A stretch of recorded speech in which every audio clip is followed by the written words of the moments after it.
Good morning 10th class. आज हम आपको रचना के आधार पर वाक्य के भेद करवाएंगे। तो सबसे पहले हम आपको बताएंगे कि वाक्य होते क्या है।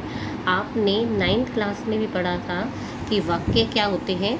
वाक्य शब्दों को मिलाकर वाक्य बनते हैं, शब्दों के समूह को वाक्य कहते हैं। और वाक्य का एक सार्थक वाक्य जो है, जिसका कोई अर्थ निकलता हो, उसे ही हम वाक्य कहते हैं। शब्दों का क्रमबद्ध समूह भी हो, अर्थ भी निकलता हो, उसको हम वाक्य कहते हैं। तो हमने 9वीं क्लास में अर्थ के आधार पर वाक्य के भेद किए थे।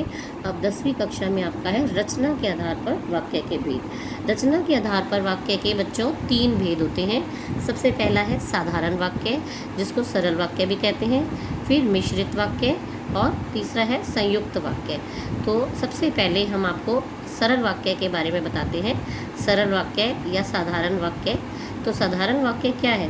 जब एक वाक्य ऐसा दिया हो कि जिसमें केवल एक ही क्रिया होती है, एक ही कर्ता होता है, तो बस उसे साधारण वाक्य कहते हैं। जैसे हम कोई भी उदाहरण ले लेते हैं, बिजली चमकती है। तो यहाँ पर क्रिया क्या होती है? चमकती है। और कर्ता कौन है? बिजली। तो कर्ता बिजली भी है, क्रिया भी हो गई, बिजली चमकती है। तो ये साधारण वाक्य है। पानी बरसा, यानी पानी कर्ता का कार्य कर रहा है कि पानी के बारे में बात हो रही है, और बरसना क्रिया हो गई।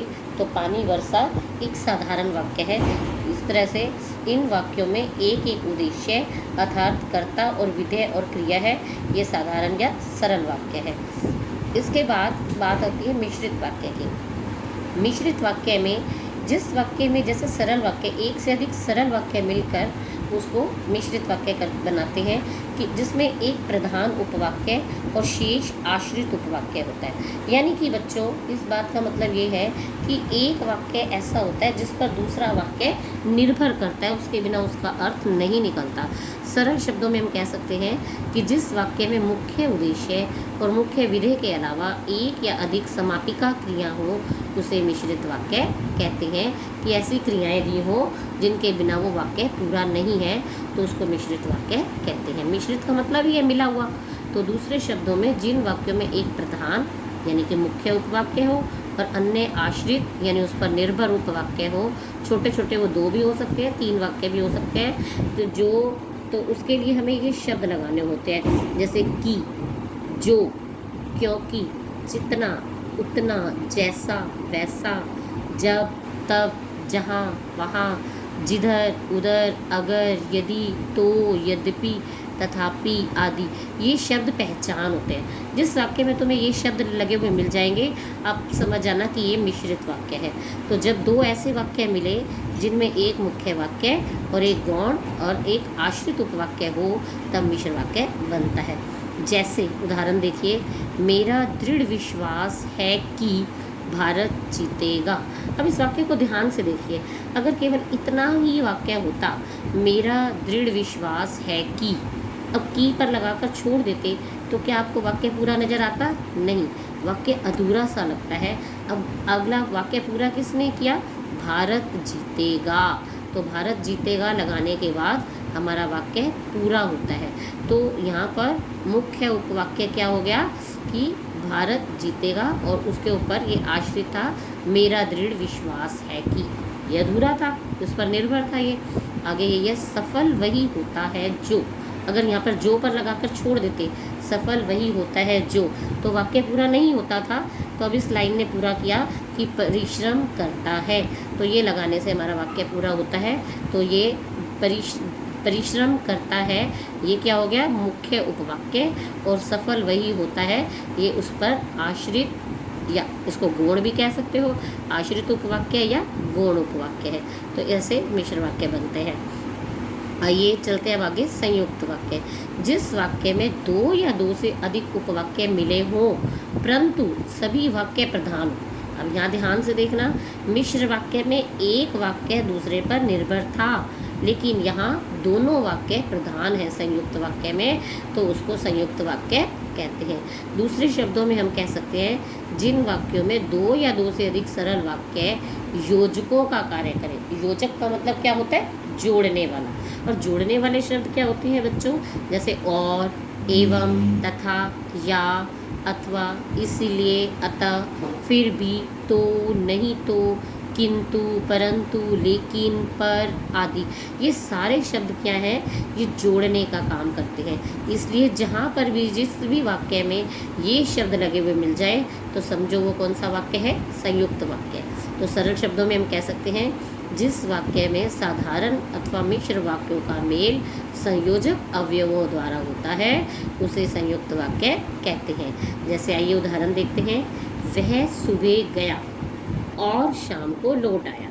अब यहाँ दो अलग अलग काम हुए हैं। पहला काम हुआ है वह स्कूल गया, एक स्कूल जाने का काम हुआ है, और दूसरा काम हुआ है शाम को लौट आया। तो दोनों वाक्यों में दोनों को एक बनाने का काम किसने किया, और ने। तो और जो है वो क्या कहलाएगा, योजक शब्द। तो योजक शब्द लगा हुआ है तो इसलिए हम इस वाक्य को क्या कहेंगे, संयुक्त वाक्य। जैसे अगला है, उसने बहुत परिश्रम किया किंतु सफलता नहीं मिली। अब पहला काम तो है उसने बहुत परिश्रम किया, अब दूसरा काम है सफलता नहीं मिली। तो इन दोनों को जोड़ने का काम किया किंतु शब्द ने। तो किंतु इस वाक्य में क्या है, योजक। तो ये बन गया दो क्रियाओं को जोड़कर कि उसने बहुत परिश्रम तो किया किंतु सफलता नहीं मिली। संयुक्त वाक्य उस वाक्य समूह को कहते हैं जिसमें दो या दो से अधिक सरल वाक्य अथवा मिश्र वाक्य अवयव द्वारा संयुक्त हो। इस प्रकार के वाक्य लंबे और आपस में उलझे होते हैं। जैसे मैं रोटी खाकर लेटा। अब जो बड़े वाक्य हैं वो उनका उदाहरण दे रहे हैं। कैसे होता है, मैं रोटी खाकर लेटा कि पेट में दर्द होने लगा, और दर्द इतना बड़ा कि तुरंत डॉक्टर को बुलाना पड़ा। अब काम तो एक ही हुआ है कि पेट में दर्द हुआ। अब इस बात को कैसे उन्होंने फैला के बताया है कि मैं रोटी खाकर लेटा कि पेट में दर्द होने लगा, फिर उसी दर्द को आगे विस्तार किया और दर्द इतना बड़ा कि तुरंत डॉक्टर को बुलाना पड़ा। अब इस लंबे वाक्य में संयोजक क्या है, और, जिसके द्वारा दो मिश्र वाक्यों को मिलाकर संयुक्त वाक्य बनाया गया। तो इसी प्रकार मैं आया और वह गया, दो अलग अलग काम है। एक तो मैं आया और दूसरा वह गया। तो और बना दिया कि मैं आया और वह गया, यानी तुरंत दोनों क्रियाएं एक साथ हो गई। तो यहाँ पर और संयोजक है, जोड़ने वाले शब्द को हम योजक या संयोजक कहते हैं। यह याद रखने की बात है कि संयुक्त वाक्य में प्रत्येक वाक्य अपनी स्वतंत्र सत्ता बनाए रखता है, वह एक दूसरे पर आश्रित नहीं होता। ये बात मैंने पहले भी बताई है कि मिश्रित वाक्य में एक वाक्य दूसरे वाक्य पर आश्रित होता है, लेकिन संयुक्त वाक्य में एक वाक्य दूसरे पर आश्रित नहीं होता। यही इसकी पहचान है। केवल संयोजक अव्यय उन स्वतंत्र वाक्यों को मिलाते हैं। इन मुख्य और स्वतंत्र वाक्यों को वाक्य में समानाधिकरण उपवाक्य भी कहते हैं। आइए अब देखते हैं रचना के आधार पर वाक्य रूपांतरण। एक वाक्य का दूसरे वाक्य में रचना की दृष्टि से रूपांतरित होना वाक्य रूपांतरण कहलाता है। रूपांतरित होना मतलब बदल जाना, और रूपांतरण मतलब बदलाव। तो सरल वाक्य का संयुक्त वाक्य तथा मिश्र वाक्य में, अब बोर्ड के एग्जाम्स में आपका कैसे होता है कि कोई भी एक सरल वाक्य दिया होगा उसको वो आपसे संयुक्त वाक्य में भी बदलने को कह सकते हैं और मिश्र वाक्य में भी। तो आपके लिए कोई मुश्किल नहीं है। यदि आपको तीनों की परिभाषा अलग अलग से आती है, आपको तीनों के नियम याद है, तो आप बड़ी आसानी से उसका रूपांतरण कर सकते हैं। जैसे सरल वाक्य जो है इसका आपको संयुक्त वाक्य में अगर बनाना है, दो वाक्य आपको दे दिए जाते हैं कि राम अच्छा लड़का है, और दूसरा भी हमने सरल वाक्य दे दिया मोहन अच्छा लड़का है। तो आपको दे दिया कि संयुक्त वाक्य में बदलो, तो आप क्या करेंगे, राम अच्छा लड़का है और श्याम अच्छा लड़का है, या राम अच्छा लड़का है और मोहन अच्छा लड़का है। जिनका भी नाम दिया हुआ है आप और लगा के उन दोनों को जोड़ देंगे। इसी तरह से अब अगर आपका आ जाता है संयुक्त वाक्य का सरल वाक्य तथा मिश्र वाक्य में कैसे भी आपका आ जाता है, तो आपने उसका जिस आधार पर पूछा गया है उसी आधार पर आपने उसको बताना है। तो अब एक बार फिर से हम इसको दोहराते हैं। तीन वाक्य हम ले रहे हैं। पहला वाक्य है प्रातःकाल पक्षी चहचहाते हैं। तो इसमें केवल पक्षी दिया हुआ है कर्ता और क्रिया हो गई चहचहाते हैं। तो ये वाक्य क्या हो गया, सरल वाक्य। अब दूसरा क्या है, प्रातःकाल हुआ और पक्षी चहचहाने लगे। आपने देखना है इसमें और दिया हुआ है, और क्या है, एक योजक शब्द है। तो ये वाक्य क्या कहलाएगा, संयुक्त वाक्य। फिर आगे है जब प्रातःकाल हुआ तब पक्षी चहचहाने लगे। तो जब और तब ये दो शब्दों को जोड़ देना है, जब और तब। इन दो शब्दों का जोड़ा जो है ये क्या कह रहा है, मिश्रित वाक्य है। कि जब प्रातःकाल हुआ तभी तो पक्षी चहचहाने लगे, तो ये एक वाक्य दूसरे पर निर्भर है, तो ये मिश्रित वाक्य हो गया। तो रचना के आधार पर सरल वाक्य का रूपांतरण संयुक्त वाक्य में कैसे करना है। जैसे हमने पहला वाक्य है हमारे पास, सरल वाक्य हम ले रहे हैं, राधा नाचती गाती है। अब राधा ने दो क्रियाएं की, नाचने का काम कर रही है और गाने का। तो हमें पता है दो क्रियाएं हैं, तो संयुक्त वाक्य में हम एक योजक शब्द लगा देते हैं, और राधा नाचती और गाती है। तो हमने दोनों क्रियाओं के बीच में और लगाना है। ये नहीं करना कि राधा और नाचती गाती है, अभी और कहीं पे भी लगा देना, नहीं। दो क्रियाएं दो हैं तो उन दोनों के बीच में और लगाना है। ऐसे ही अगला उदाहरण देखिए, मोहन हंसकर बोला। तो आपने क्रिया देखनी है कि क्रिया दो कौन सी हुई है, हंसना और बोलना। तो इन दोनों के बीच में लगाना है और, कि मोहन हंसा और बोला। तो और संयोजक बना, दोनों क्रियाओं को उसने जोड़ दिया। सरल वाक्य आगे है, तुम पढ़कर सो जाना। तो दो क्रियाएं हुई, एक तो पढ़ने का काम करना है उसको, एक सोने का काम करना है। तो तुम पढ़ना और सो जाना। तो और जो है हमारा क्या है, संयोजक का काम कर रहा है, जोड़ रहे हैं इन दोनों को। तो अब आगे देखते हैं सरल वाक्य से मिश्र वाक्य कैसे बनाने हैं। जैसे राधा नाचती गाती है, अब इसको हमें मिश्र वाक्य में बनाना है। तो हमें राधा जो है उसको हमें कुछ विशेष करके दिखाना है, कि वही क्रिया तो वही हो लेकिन कुछ विशेष हो जाए। तो हमने कैसे करना है, जो नाचती गाती है वह राधा है। बात वही है कि राधा नाचती गाती है, लेकिन हमने विशेष कर दिया जो लगा के, कि जो नाचती गाती है वह राधा है। अगला है, मोहन हंसकर बोला। मोहन हंसकर बोला, तो हमने क्या कहा, वह मोहन है जो हंसकर बोला। आगे है, तुम पढ़कर सो जाना। तो अब यह समय से आधारित है, तो हम क्या करेंगे, जब तुम पढ़ लोगे तब सो जाना। तो ये हमने देखना है कि जो और सो का जोड़ा अच्छा लगेगा, जब और तब का लगेगा। तो ये वाक्य के आधार पर हमें लगाने हैं। आगे है रचना के आधार पर संयुक्त वाक्य का रूपांतरण। तो संयुक्त वाक्य से सरल वाक्य, संयुक्त वाक्य है, सभी लिख चुके हैं लेकिन सृजता अभी लिख रही है। अब लेकिन शब्द लगा हुआ है तो ये संयुक्त वाक्य है। सरल वाक्य इसका क्या बनाएंगे, इस लेकिन को हटाना है हमें। तो ये देखना है कि हम लेकिन को हटा के कैसे वाक्य, वही अर्थ ले हम कि सभी के लिख चुकने पर भी सृजता लिख रही है।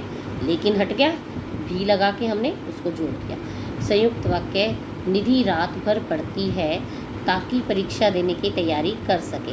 अब ताकि शब्द को हटाना है क्योंकि ताकि इन दोनों वाक्यों को जोड़ रहे हैं। तो कैसे जो बनाएंगे हम इसको सरल वाक्य, निधि रात भर पढ़कर परीक्षा देने की तैयारी करती है। फिर संयुक्त वाक्य है, अभिलाषा ने रोना शुरू किया और बेहोश हो गई। अब सरल वाक्य बनाने के लिए इस और को हटाना है, तो अभिलाषा रोते हुए बेहोश हो गई। संयुक्त वाक्य से मिश्र वाक्य बनाने के लिए भी वही है, सभी लिख चुके हैं लेकिन सृजता अभी तक लिख रही है।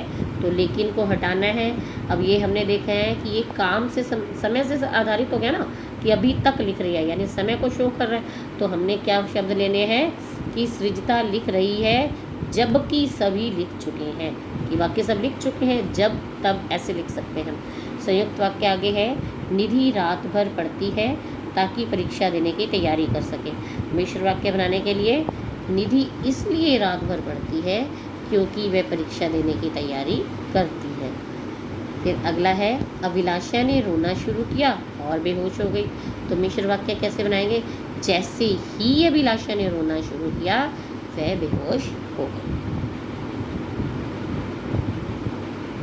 रचना के आधार पर अब मिश्र वाक्य का रूपांतरण सरल वाक्य में देखिए। मिश्र वाक्य से सरल वाक्य बनाना। तो मिश्र वाक्य पहले हमारे पास क्या है, जब भी मैं विकास के घर गया मेरा आदर सत्कार हुआ। तो इसका सरल वाक्य क्या बनाना है, तो मिश्र वाक्य है, जब भी मैं विकास के घर गया मेरा आदर सत्कार हुआ। तो सरल वाक्य क्या बनेगा, विकास के घर जाने पर मेरा आदर सत्कार हुआ। अगला है, विशाल ने जो मोबाइल खरीदा है वह नया है। तो हम सरल वाक्य क्या बनाएंगे, विशाल ने एक नया मोबाइल खरीदा है। शिक्षक ने कहा कि सबको अपना गृह कार्य स्वयं करना है। तो सरल वाक्य बनाएंगे, शिक्षक ने सबको अपना गृह कार्य स्वयं करने को कहा है। अब अगर मिश्र वाक्य से संयुक्त वाक्य बनाने हो तो जैसे मिश्र वाक्य दिया हुआ है, जब भी मैं विकास के घर गया मेरा आदर सत्कार हुआ। इसी का संयुक्त वाक्य है, विकास के घर मेरा आदर भी हुआ और सत्कार भी हुआ। तो और लगा के आदर और सत्कार को अलग अलग कर दिया। अगला है, विशाल ने जो मोबाइल खरीदा है वह नया है। तो और लगाना है, विशाल ने एक मोबाइल खरीदा है और वह नया है। शिक्षक ने कहा कि सबको अपना गृह कार्य स्वयं करना है। संयुक्त वाक्य बनाने के लिए शिक्षक ने गृह कार्य करने को कहा है और स्वयं करने को कहा है। तो बच्चों, इसी के आधार पर ही आज आपका पाठ ये खत्म होता है कि रचना के आधार पर वाक्य के भेद। तो हमने वाक्य के भेद भी आपको बता दिए और वाक्य रूपांतरण भी तीनों का कैसे करना है वो हमने आपको समझा दिया।